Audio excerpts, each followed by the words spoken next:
Una explosiva historia perdida entre la arena y la maleza del desierto mexicano. Desde hacía tiempo se rumoreaba que se había estrellado un objeto en México. En 1974 tuvo lugar, según testigos, un misterioso incidente entre un ovni y un pequeño avión. Una colisión. Expertos de dos naciones acudieron de inmediato al lugar. La autoridad mexicana encontró una especie de nave plateada de forma discoidal. El ejército mexicano recogió el objeto, lo subió en un tráiler y ya en la carretera algo mató a todos los del ejército mexicano. Actuaron con rapidez y de forma muy organizada. No era la primera vez. Pero aquel suceso fue solo el primero de una larga historia de fenómenos ovni en México. El eclipse del 11 de julio de 1991 pues prácticamente marcó, se puede decir, la era moderna de los ovnis en México. Encuentros y avistamientos parecen haberse sucedido desde entonces en territorio mexicano. Comenzaron a analizarlo tan pronto como lo captaron los radares. A nuestra altura, o sea, no puede ser. No estamos solos. Entre los testigos hay desde políticos hasta pilotos. ¿Se le puede decir que no observó algo extraño en el cielo? Veremos a continuación entrevistas a testigos, imágenes inéditas, análisis de expertos que tratan de arrojar luz sobre lo ocurrido aquel agosto de 1974 en el desierto mexicano y la larga lista de avistamientos documentados registrada desde entonces. El Roswell de México. Coyame, México. Una minúscula población que figura en escasos mapas, perdida en el desierto, con más plantas de pita que habitantes. Coyame está situado al norte del estado de Chihuahua y nuestro municipio tiene 7,000 kilómetros cuadrados. Tenemos entre 2,000 y 2,500 habitantes, un lugar tranquilo, un lugar bonito. Un lugar sin biblioteca, archivos ni cronistas locales, pero no por ello un lugar sin historia. Aquí en Coyame la historia se transmite por vía oral, y fue esa historia oral la que atestiguó una inexplicable colisión aérea acaecida aquí hace tan solo 3 décadas. La protagonizó un avión civil que había despegado de El Paso, Texas, rumbo a la capital mexicana. El 25 de agosto, un avión que se dirigía a Ciudad de México sufrió un accidente. Pero dicen que hubo un choque entre un avión y un ovni dentro del territorio del municipio. Yo no creo que sea inventar, ¿cómo va a inventar una cosa así de realidad? 25 de agosto de 1974, 22:07 horas.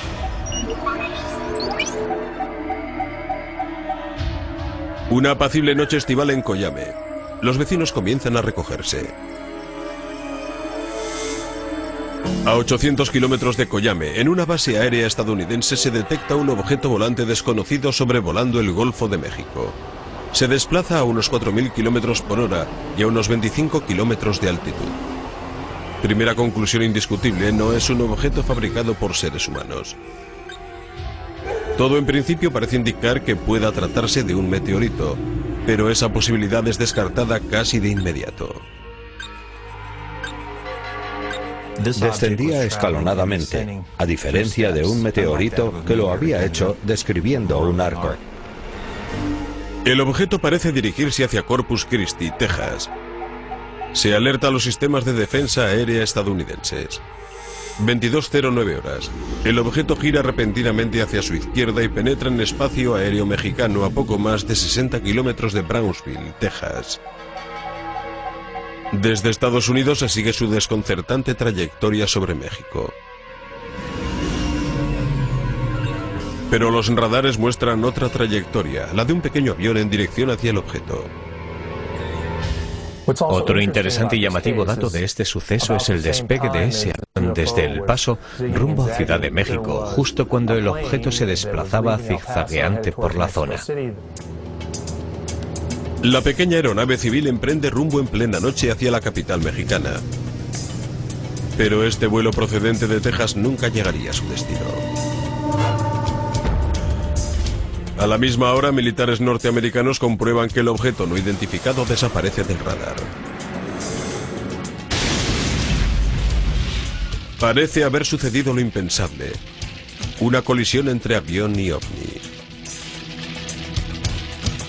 Se dio por sentado que se había producido algún tipo de colisión, que ambos objetos habían colisionado. 26 de agosto de 1974, 8 de la mañana. 9 horas después de la desaparición en el desierto de un avión, una patrulla mexicana de reconocimiento sale en su búsqueda. Los servicios de inteligencia norteamericanos siguen sus movimientos. A las 10:35 de la mañana interceptan un comunicado por radio. Los restos del avión han sido localizados justo a las afueras de Coyame. Momentos después, otro comunicado anuncia la localización de otro objeto siniestrado. En este caso no es un avión. Se trataba de un objeto plateado de forma discoidal, de unos 5 por 2 metros aproximadamente, convexo por ambos extremos, lo que denominaríamos comúnmente un platillo. El platillo presenta una superficie exterior como de acero pulido. En ella no se aprecian marcas, luces ni hay cadáveres en su interior. Sin embargo, parece presentar sendos impactos en 2 puntos, provocados probablemente por una colisión y posterior caída. Se prohíbe de inmediato comunicar por radio cualquier incidencia sobre las operaciones de búsqueda. Entretanto, mandos estadounidenses se ponen en contacto con el gobierno mexicano, al que ofrecen colaborar con las labores de rescate. La oferta es rechazada. Fue una escueta negativa, alegando que se trataba solo de un avión siniestrado. Mientras la patrulla mexicana recoge los restos, Estados Unidos organiza su propia patrulla de élite en Fuerte Bliss, Texas. Integran la dotación 3 pequeños helicópteros Huey y un Sea Stallion de grandes dimensiones. La patrulla permanece en espera mientras un equipo de seguimiento evalúa la situación.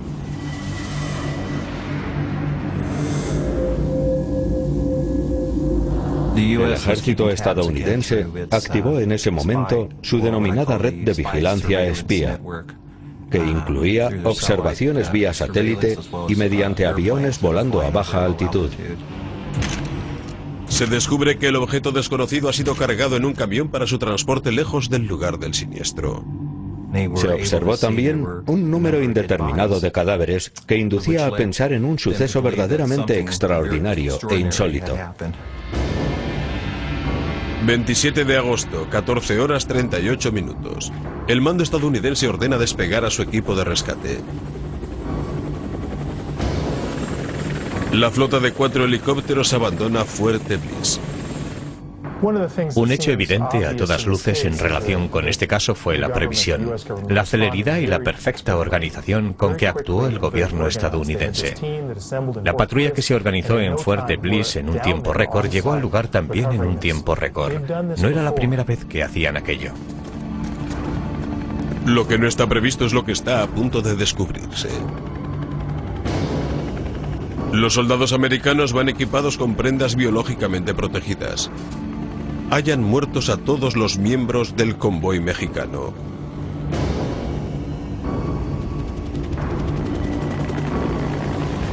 No hay tiempo de investigar qué ha matado a la patrulla, pero algunos ufólogos tienen sus teorías. Entraron en contacto con algún tipo de agente letal, algún agente bacteriológico de otro planeta, un agente biológico extraterrestre. Eso fue lo que les mató. Esa es desde luego para mí la hipótesis más plausible. La patrulla norteamericana se pone inmediatamente manos a la obra. Desengancha del camión el objeto plateado de 5 metros de longitud y unos 700 kilos de peso y lo reengancha mediante un grueso cable de sujeción al helicóptero Stallion, que se encamina de inmediato hacia espacio aéreo estadounidense.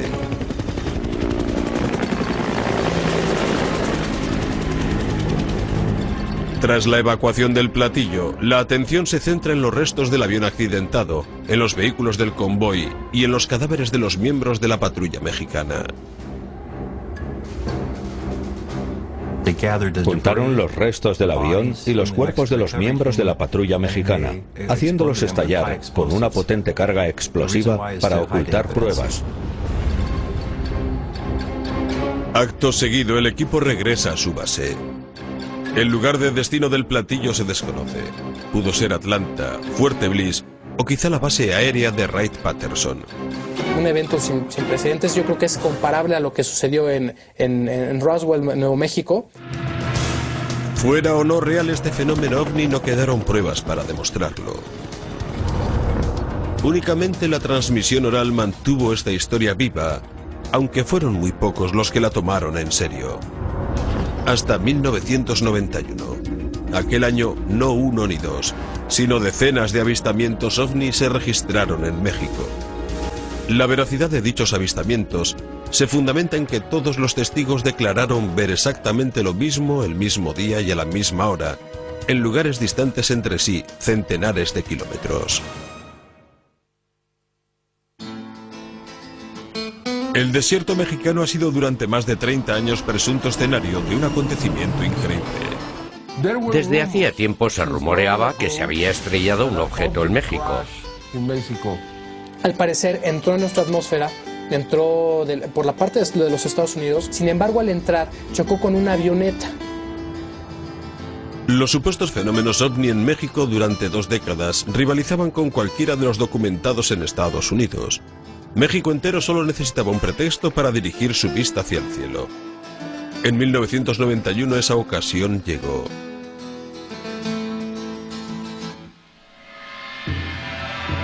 Julio de 1991 va a producirse uno de los eclipses más largos de la historia. El eclipse total solo es visible en una estrecha franja sobre el centro de México.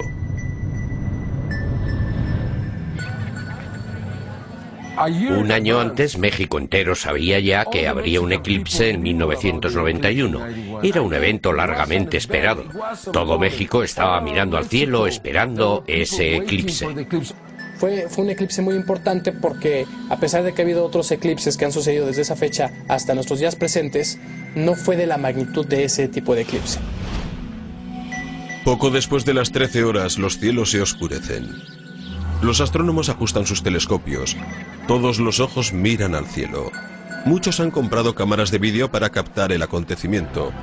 Las dirigen hacia la luna justo en el momento en que ésta comienza a pasar por delante del sol. Perplejos, captan con sus cámaras otro fenómeno inesperado.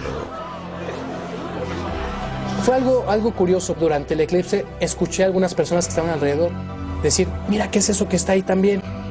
Varias personas filmaron y observaron objetos metálicos que claramente se distingue una cúpula en ellos, con la forma de lo que se le llama comúnmente platillo volador. En Ciudad de México. En Tepeji del Río. En Puebla. En Cerro de la Estrella. En todo México se han grabado imágenes de un extraño objeto hacia la parte este del eclipse. Durante las últimas horas prácticamente no se habla de otra cosa en todo el país. Muchos se apresuran a afirmar que México acaba de experimentar un fenómeno ovni. Los escépticos discrepan. Aquel era el eclipse del siglo, un evento de primer orden, uno de los acontecimientos astronómicos más importantes de los últimos tiempos. Por eso, astrónomos de todo el mundo, tanto profesionales como aficionados, se desplazaron hasta la capital mexicana y a otras ciudades y poblaciones de México, donde el eclipse era visible. Y ni uno solo de ellos declaró haber visto nada fuera de lo corriente en el cielo aquel día. Astrónomos profesionales salen inmediatamente al paso con una explicación académica del fenómeno. Cuando el Sol se eclipsa por completo, como en México aquel día, planetas y otros astros muy brillantes se vuelven más visibles por espacio de unos minutos. Venus brilló con gran intensidad. Por eso es normal que muchos que estaban mirando el cielo en ese momento creyeran estar viendo un objeto no identificado. Pero las respuestas de los escépticos no convencen a todos. El fenómeno fue captado por varias cámaras desde poblaciones diferentes. Se argumentó entonces que el objeto luminoso en cuestión era el planeta Venus. Pero es que Venus no se encontraba en ese momento en la posición donde aparece ese objeto en las grabaciones. Pudo haber sido, fue algo raro que sucedió en el momento del eclipse y hasta ahí. Ya hasta después que empiezas a analizar y empiezas a checar todos los videos, que ves que en algunos se ve tal vez un movimiento que a lo mejor ya no corresponde con un planeta, ya cuando lo estás analizando más fríamente, más tranquilamente, es cuando te empieza a entrar la duda si fue realmente un ovni. El suceso desata un fenómeno social en todo México. El efecto que tuvo los ovnis del eclipse del 91 en México fue como una bola de nieve. Y eso le permitió a un segmento de la población interesada en el fenómeno tener la posibilidad de grabar más frecuentemente este fenómeno. Mientras una amplia mayoría se siente sorprendida ante el fenómeno, algunos ufólogos afirman que se predijo ya hace más de 1000 años. Los mayas formaron una de las grandes civilizaciones antiguas. Durante más de 6 siglos levantaron ciudades, construyeron presas y pirámides y desarrollaron grandes conocimientos astronómicos. Es increíble la sabiduría que los mayas tenían acerca del cielo y los planetas. Ellos tenían una gran capacidad de observación, conocían muy bien los movimientos celestes y pudieron determinar cada uno de los eventos importantes que se iban a registrar en el cielo. Los mayas registraban sus datos en textos plegables llamados códices. La mayoría fueron quemados por sacerdotes españoles en el siglo XVI. Solo se conservan 4, entre ellos el Códice de Dresde, un documento que ofrece una enigmática visión sobre la sabiduría astronómica de los mayas. Es pura astronomía, la luna, el sol, los sistemas planetarios, todo está ahí. Todo el que los haya estudiado y analizado considera esos documentos un auténtico tesoro del pasado. Contienen, entre otros datos, una predicción de ciclos de eclipses. El eclipse del 91 aparece en un códice de Dresden de los mayas. Pero el Códice de Dresde predice algo más. Nos habla del encuentro con los hermanos de las estrellas, que en nuestro idioma le llamaríamos extraterrestres. Cuando leí esos documentos, después de haber visto las imágenes del eclipse, para mí fue un descubrimiento que me asombró y maravilló. Porque parecía como si los mayas supieran con varios siglos de antelación que aquellos avistamientos iban a tener lugar en aquella fecha exacta. ¿Cómo explicar eso? ¿Simple coincidencia o bien lo sabían? Yo creo que lo sabían. La expectación y la perplejidad recorrían todo México. La fiebre ovni comenzaba a cobrar desbordantes dimensiones. Casi de la noche a la mañana, buena parte del pueblo mexicano sucumbe a una oleada de fiebre ovni, que algunos ufólogos coinciden en atribuir en parte a la predisposición de los mexicanos hacia esta clase de fenómenos.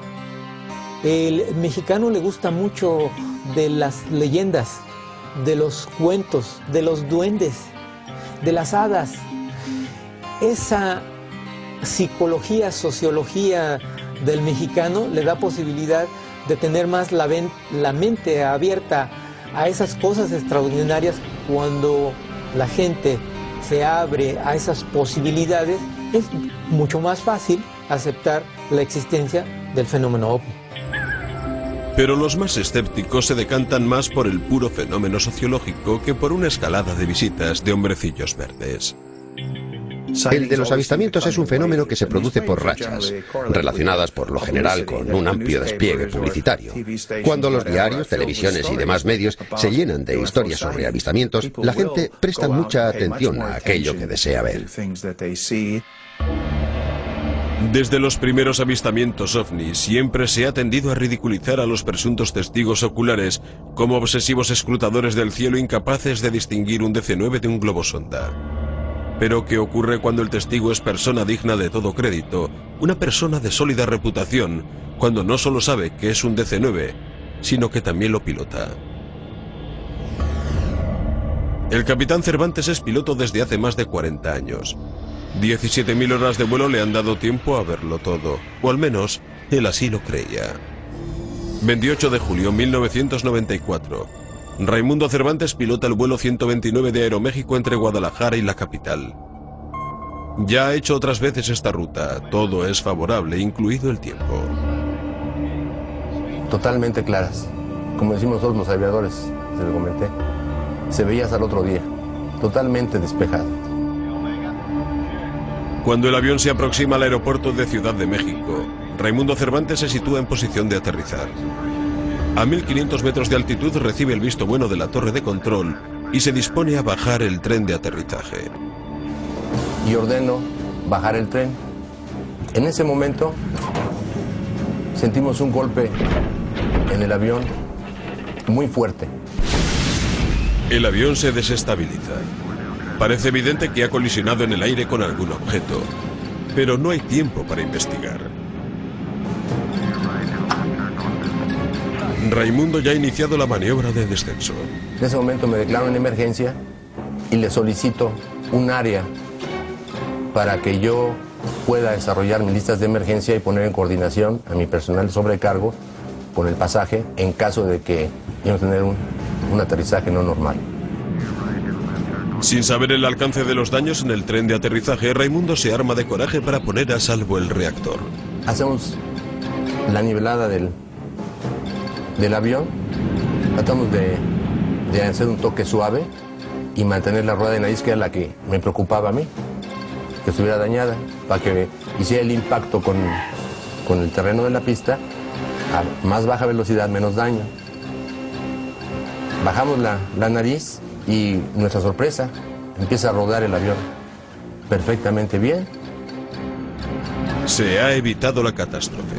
El DC-9 pudo haber chocado con un helicóptero cuando aquel se disponía a aterrizar. Los registros del radar descartan tal hipótesis, pero al inspeccionarse el DC-9 se observan daños y surgen más interrogantes que respuestas. Hubo un inspector aéreo que revisó el avión, quien detectó que una de las líneas hidráulicas estaba rota, que estaba cortada como si hubieran hecho un corte con cúter, algo muy raro. ¿Qué pudo haber provocado ese corte en uno de los conductos hidráulicos del tren de aterrizaje del DC-9? Una investigación lo atribuye a un desgaste de componentes. La compañía aérea rechaza la versión de la colisión, pero Raimundo Cervantes la mantiene. La historia no termina aquí, porque al extraño encuentro del vuelo 129 todavía le queda una vuelta de tuerca más. Enrique Colbeck era el controlador de guardia en la torre aquella noche. Relacionó inmediatamente el incidente del vuelo 129 con una serie de llamadas recibidas momentos antes en la torre de control.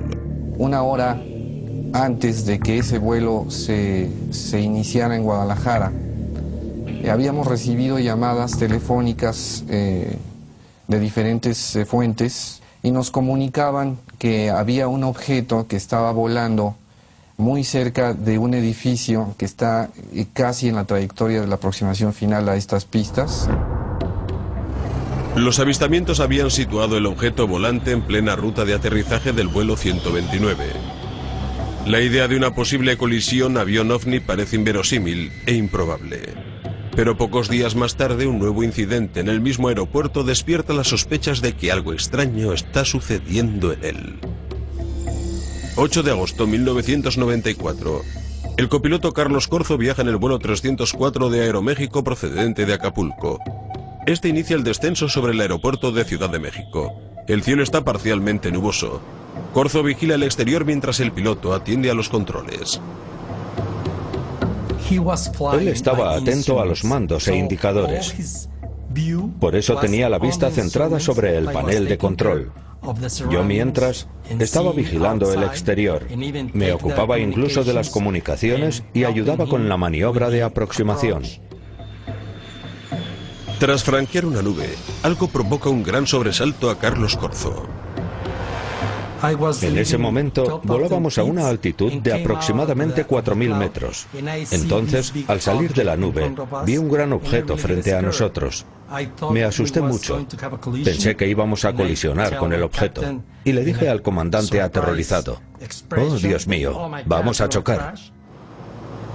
El misterioso objeto cruzó ante el aparato pasando a escasos centímetros de su morro.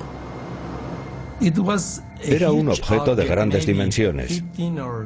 Calculo que de entre 15 y 20 metros de radio aproximadamente, y de un material muy parecido al platino. Diría yo, de un material metálico muy pulido.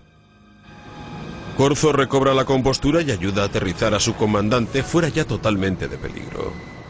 En tierra comenta con un controlador aéreo el incidente y este le confiesa que es el quinto de esas mismas características registrado esa misma semana. Le puedo decir 99% de los pilotos con que yo he platicado y que a veces hemos hecho mesa de plática sobre esto, creemos que no estamos solos aquí. Y las evidencias que ha habido nos lo confirman. Y lo tomamos muy en serio porque puede afectar nuestro espacio aéreo. Por supuesto que es un peligro potencial porque no, aparte de que no se conoce qué produce el fenómeno y de qué está hecho y por qué se manifiesta. Casi una década después, un nuevo incidente en cielo mexicano conmociona al mundo. Pero en este caso, a diferencia de los anteriores, el propio gobierno de México figura como testigo.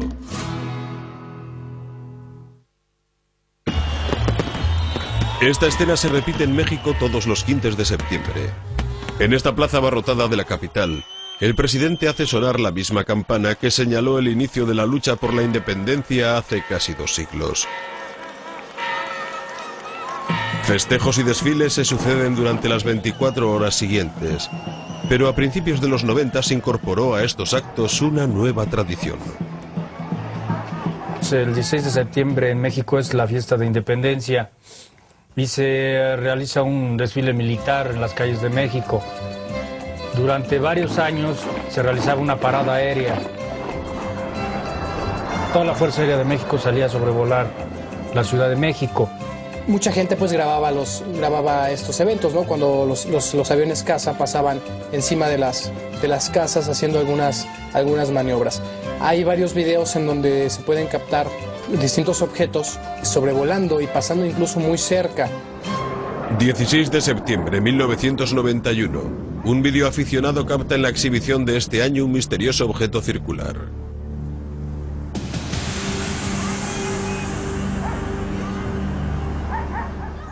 ...16 de septiembre de 1992... otro objeto no identificado en el mismo espacio aéreo. 16 de septiembre de 1993... un objeto de apariencia metálica parece abrirse paso a través de la formación de un escuadrón de helicópteros. 3 años, 3 avistamientos. Y no obstante, el ejército mexicano no hace mención sobre ninguno de ellos. Con respecto a la observación de estos objetos en los desfiles militares, el gobierno nunca manifestó alguna opinión o en pro o en contra. El gobierno aquí en México siempre se ha mantenido a un lado. Este hermetismo no sorprende a la comunidad de ufólogos, que desde hace décadas viene denunciando el mutismo intencionado de los gobiernos ante el fenómeno ovni. Ocultación de informes y proyectos secretos parecen formar parte de una gran conspiración de silencio. 15 de febrero de 2004, Escuadrón Aéreo Mexicano 501. En una operación rutinaria antidroga, los pilotos presencian una escena que nada tiene de rutinario.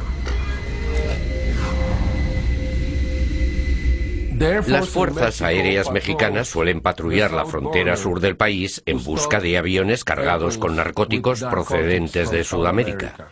Estas operaciones de patrullaje se realizan a diario, varias veces al día y con aviones diferentes. Pero este día es distinto. Durante el turno de tarde se detecta lo que podría ser un avión de contrabando de drogas, cuya persecución se inicia de inmediato. En el radar el objeto parece variar erráticamente su velocidad, que llega a sobrepasar los 600 kilómetros por hora. Durante la persecución se conecta a un sistema de seguimiento por infrarrojos. Viene a ser una especie de cámara cuya finalidad es observar objetos utilizando no luz visible, como lo haría una cámara normal, sino luz infrarroja. El visor externo procesa las imágenes que capta y las transmite a la tripulación en el interior. Estas son las imágenes una vez procesadas. Pero al aproximarse al objeto no se observa nada, ni mediante el visor de infrarrojos ni tampoco a simple vista. Durante todo ese tiempo estuvieron volando y mirando de frente, porque esa era la dirección en la que el radar había detectado el objeto. Pero no vieron nada. Tras varios minutos de persecución a ciegas, la falta de combustible obliga a la tripulación a abandonar la operación y regresar a su base. El objeto desconocido pronto desaparece del radar, pero la aventura no ha hecho más que comenzar. El visor seguía conectado y comenzó a captar unas esferas luminosas a la altura de la capa de nubes. Poco después el visor muestra no solamente una esfera luminosa, sino hasta 11 objetos entremezclados sobre el fondo de nubes. La tripulación se asustó un poco ante la visión de aquellos objetos porque eran incapaces de identificarlos. No sabían lo que eran. Es una tripulación veterana que ha hecho esta ruta otras veces y que utiliza el visor desde hace 2 años. Pero algo así asombraría al piloto más experimentado, como revelan las grabaciones de a bordo. Póngase los cinturones de seguridad. No me espante. Los objetos parecen volar no solo longitudinalmente respecto al avión, sino a su alrededor. A nuestra altura, o sea, no puede ser. Jóvenes, no estamos solos. Sí, no estamos solos, de veras. Qué cosa tan rara, Nos están rodeando. Oye, ¿qué tienes? Las esferas desaparecen de pronto sin explicación y la tripulación vuelve a la base alarmada y confusa. Durante las semanas posteriores se investigan todas las circunstancias del incidente. Se interroga a la tripulación. Se analizan las imágenes y los datos meteorológicos, pero sin ningún resultado. El caso parece condenado a la marginación y el olvido, hasta que una llamada clave para la historia de la ufología lo cambia todo. Me llamaron y me dijeron, tenemos algo de común interés para ambas partes. El periodista de televisión Jaime Maussan es uno de los ufólogos mexicanos más prestigiosos. Apelando a ese prestigio, el gobierno mexicano se decide a solicitar su colaboración. El secretario de Defensa le entrega una copia de las imágenes secretas del visor de infrarrojos en un acto sin precedentes. Me entregó el vídeo y me dijo, sea usted respetuoso con nuestro ejército, sea usted respetuoso con nuestros pilotos, haga su investigación. Tiene usted autorización oficial para llevar a cabo su investigación y para presentar estos documentos ante la opinión pública. Se le otorga libre acceso a registros, informes meteorológicos y, lo más importante, a la propia tripulación. Entrevisté a los pilotos en la propia sede de la Secretaría de Defensa, algo nunca visto hasta entonces en la historia de este país. Esos pilotos me contaron todo cuanto habían visto con absoluta franqueza. Nunca pudimos identificarlo visualmente, a simple vista nunca. No, es lo que lo comento, o sea, nunca había visto este tipo de objetos. Estábamos ante algo que nunca nos había pasado, ¿no? Nunca nos había sucedido. Pues sí. Un poco de temor y miedo. El 11 de mayo, Maussan convoca una rueda de prensa para mostrar las imágenes. Las voces de los expertos más escépticos se hacen oír de inmediato con un clamor vehemente. Relámpagos. Una flota de aeronaves ultrasecretas.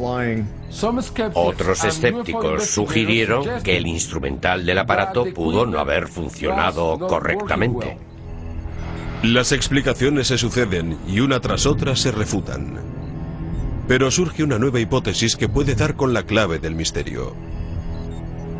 Por ahí hay una teoría que lo que grabaron los oficiales mexicanos fueron las llamas de los pozos petroleros que están a 100 kilómetros, 120 kilómetros de lo acontecido. Ante el visor de infrarrojos se presentan como objetos de un intenso brillo, pero por supuesto no visibles para el ojo humano, porque ese es su propósito: visualizar fuentes emanadoras de calor, visualizar cosas que el ojo no ve. ¿Pudieron ser pozos de petróleo lo que captó el visor? Entre los estudiosos del caso persisten las dudas. Lo primero que hicimos fue analizar esas luces para precisar su morfología, para ver si presentan una forma concreta y cómo varían fotograma a fotograma, segundo a segundo. Si las luces eran pozos de petróleo, deberían oscilar como lo haría una llama. Pero una visión desfragmentada de esas luces arroja una conclusión muy diferente. A lo largo de una secuencia determinada de fotogramas y minutos, la luminosidad puede variar en los contornos externos. Pero en su centro hay un objeto fijo, estacionario. Es esférico y no es posible que sea una llama, porque si lo fuera, ondularía no solamente el contorno, sino el objeto entero.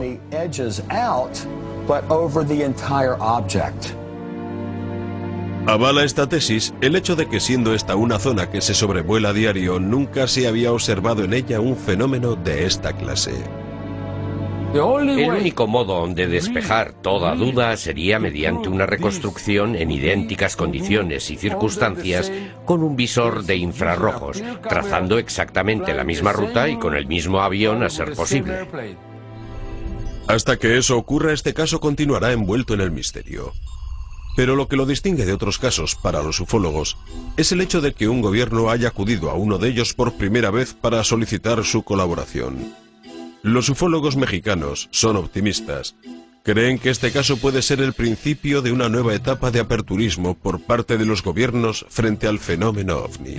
Después de este vendrán muchos más casos, muchísimos más, y contribuirán a reforzar nuestra credibilidad de cara al futuro. Hay mucha gente en México dispuesta a investigarlos. Esto es solamente el principio.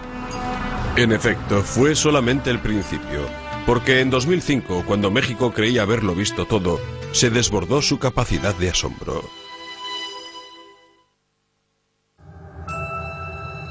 Desde 1991, ciudadanos mexicanos han grabado cientos de horas de imágenes de supuestos objetos volantes no identificados.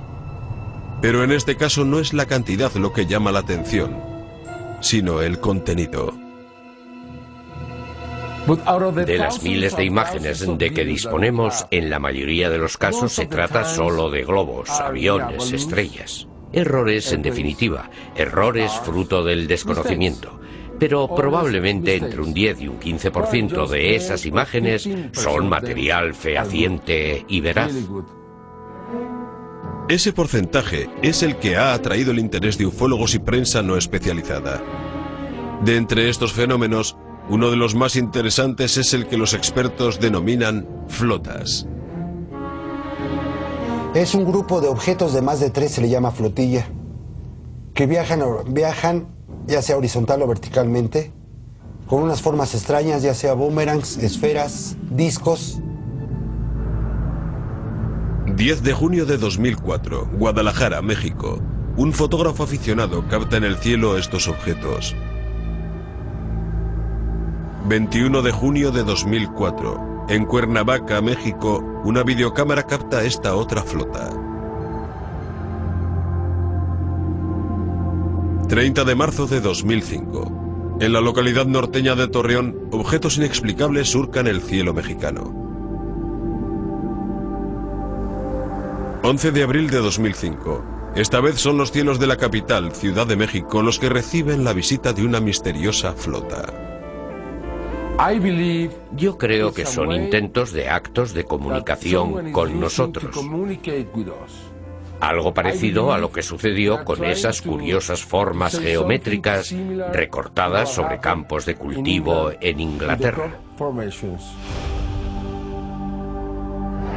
Los escépticos creen que estas flotas son solo aves o globos meteorológicos, pero ver es creer. En junio de 2005 este avistamiento hizo creer hasta a los más incrédulos. Uno de los últimos acontecimientos de observaciones OVNI aquí en México ocurrió en Jalapa, Veracruz. Y es muy interesante porque los testigos son de primera calidad. 24 de junio de 2005, 10:30 de la mañana. Se celebra un acto público con motivo de la renovación del parque móvil de la policía local. Asisten al mismo el gobernador Fidel Herrera Beltrán, altos mandos policiales y numerosos medios de comunicación. Poco después de que el gobernador finaliza su discurso, varios presentes exclaman al unísono: ¡OVNIs! Todas las miradas se dirigen hacia unos misteriosos objetos que invaden el cielo de Jalapa.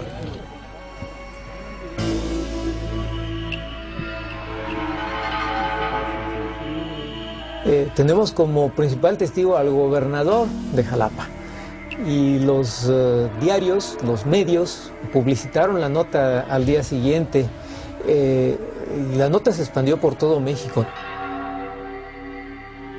Días después, un diario asegura que los supuestos ovnis eran en realidad globos lanzados al cielo por colegiales.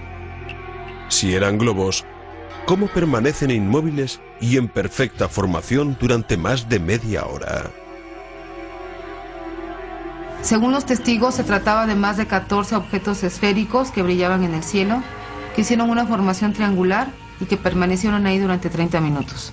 Pero me resulta difícil pensar que unos globos permanezcan durante media hora en el mismo lugar y con una sola formación. Yo califico de extraordinario esta observación porque es un gobernador y es toda su serie de secretarios y personal de policía que observó este hecho. Al gobernador se le puede decir que no observó algo extraño en el cielo. Son esos recurrentes fenómenos extraños en el cielo mexicano los que han reunido aquí a estos ufólogos venidos de todo México para hablar de una ola de avistamientos que parece no cesar. Estos hombres y mujeres creen que estos fenómenos merecen atención y respuestas. Uno de los casos a debatir es la hipotética colisión de un avión y un ovni en 1974 en Coyame. Pero se ha ido corriendo la voz de que algo pasó realmente así. Estos señores de Estados Unidos están interesados en ese caso. Incluso la información que tiene Gilberto es muy poca, pero los datos que nos apuntan a este hecho nos indican que podía ser un hecho real. Coyame aún plantea más preguntas que respuestas, pero las claves que pueden reabrir el caso siguen ahí. Hoy día cualquier periodista de investigación o cualquier otro profesional serio y motivado podría llegar al fondo del asunto. Podría personarse en el lugar, entrevistar a vecinos, identificar testigos fallecidos o que ya no vivan allí, preguntar, indagar, investigar. Es un caso que requiere un estudio más riguroso, requiere un importante esfuerzo de colaboración entre asociaciones de ufólogos de los Estados Unidos y México. Es un caso que va a requerir una investigación mucho más en profundidad. La tesis conspiratoria tampoco es desechable, tratándose de un caso como este. Yo he visitado recientemente Chihuahua. He hecho averiguaciones sobre el caso. Circula ahí el rumor de que existen ciertas fotografías que yo no he visto. Prometieron enviarme esas fotografías. Pero los vecinos todavía tienen miedo. Todo parece indicar que se han mantenido ocultas esas fotografías durante mucho tiempo. Una vez más, el caso Coyame parece abocado a perpetuar el misterio. ¿Colisionó un ovni en el desierto mexicano en 1974? ¿Murió una patrulla víctima de un agente tóxico biológico? Quizá la verdad nunca se sepa. Lo que sí se sabe a ciencia cierta es que desde hace 15 años México ha experimentado insólitos fenómenos. Los ufólogos creen estar ante una era de encuentros interestelares. Sea como sea, México, un país rico en historia, es ahora un país también rico en misterio.